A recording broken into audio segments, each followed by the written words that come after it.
Mr. António Guterres. Your Majesty, King Abdullah, Your Excellency President El-Sisi, Your Highnesses, Excellencies, distinguished guests, ladies and gentlemen. Thank you for coming together for this urgent call to action for life-saving relief to the people of Gaza that are under fire in the most dramatic circumstances. It's now 8 months since the horrific Hamas terror attacks on 7 October and the abduction of Israeli men, women and children to Gaza. But 8 months of relentless suffering for Palestinian civilians in Gaza. The speed and scale of the carnage and killing in Gaza is beyond anything in my ears as Secretary-General. At least 1.7 million people, 75% of Gaza's population, have been displaced many times over by Israel military attacks. Nowhere is safe. Conditions are deplorable. The public health situation is beyond crisis level. Gaza's hospitals lie in ruins. Medical supplies and fuel are scarce or non-existent. More than 1 million Palestinians in Gaza do not have enough clean drinking water and face desperate levels of hunger. Over 50,000 children require treatment for acute malnutrition. And despite the ocean of needs, at least half of all humanitarian aid missions are denied access, impeded or cancelled due to operational or security reasons. On top of all these, since the attack on the Rafah border crossing 1 month ago, the flow of critical humanitarian assistance to the people of Gaza, which was already woefully inadequate, has plummeted by 2/3. Excellencies, in the face of this calamity, the world has tried its best to save lives. And I want to express my gratitude to Egypt and Jordan for all their efforts. Your Majesty, through you, allow me to thank the people of Jordan for the relief provided, including through aid convoys, airdrops, and field hospitals. We all appreciate immensely your personal commitment to mobilize the international community and your persistent call for a robust coordination mechanism for the unimpeded and safe flow of sufficient aid to the people of Gaza. I urge the international community to support Jordan's efforts as it undertakes its critical role assisting the people of Gaza and serving as a key regional humanitarian hub.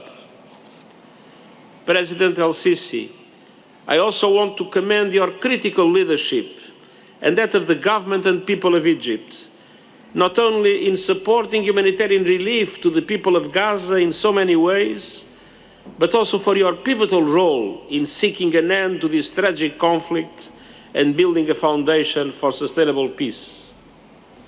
And of course, we all salute the brave humanitarians in Gaza working in nightmare conditions to stem the suffering. Our Palestinian humanitarian colleagues in particular are working against enormous obstacles and near impossible conditions. Imagine their lives and circumstances, showing up for work when their homes are destroyed and their loved ones killed, putting themselves in humanitarian convoys even when they have been fired upon. Without those courageous individuals, the aid operations in Gaza would collapse, and UNRWA is the backbone of this humanitarian response, and it has suffered intolerably alongside the people it supports. I express my deepest condolences to the families and friends of the 193 UNRWA staff members who have been killed. There must be full accountability for each and every one of these deaths. Attacks on UN personnel and premises are unacceptable. Excellencies, the horror must stop. It's high time for a ceasefire, along with the unconditional release of hostages. I welcome the peace initiative recently outlined by President Biden and urge all parties to seize this opportunity and come to an agreement. And I call on all parties to respect their obligations under international humanitarian law. This includes facilitating the delivery of humanitarian aid both into and inside Gaza, as they have committed. All available routes into Gaza must be operational, and the land routes are absolutely crucial. I also welcome all coordinated efforts to fully operationalize the mechanism to facilitate aid into Gaza as mandated by Security Council Resolution 2720. The work of the Senior Humanitarian and Reconstruction Coordinator to accelerate and expand the rollout of the mechanism remains critical. I commend governments and people across the region and the world for supporting it. The security of UNRWA and our humanitarian partners is vital to moving life-saving aid over the border and where it needs to go within Gaza. Deliverers require safe routes and effective deconfliction mechanisms to ensure their security.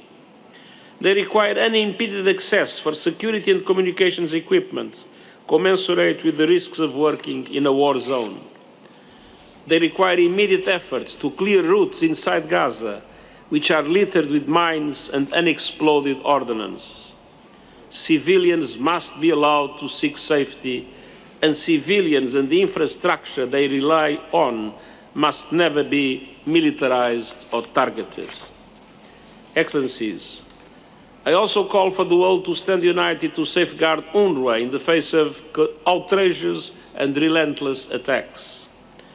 UNRWA's role will remain critical not only during the conflict, but afterwards. Over 1 million deeply traumatized children in Gaza need psychosocial support and the safety and hope that schools used to provide. Around 60% of all residential buildings and at least 80% of commercial facilities have been damaged by Israeli bombardment. Health facilities and educational institutions are in rubble. Only UNRWA has the capacity, skills and networks needed to support the Palestinian people to face the immense challenge on health, on education, and so much more. Excellencies, ultimately the solution to the humanitarian crisis in Gaza is political. The only way forward is through a political solution that opens a path to sustained peace based on two states, Palestine and Israel, living side by side in peace and security on the basis of the pre-97 lines and the relevant United Nations resolutions, previous agreements and international law, with Jerusalem as capital of both states. Let us keep working to make that a reality as we work to answer today's call to action for Palestinians in Gaza in such profound and immediate need, and I thank you.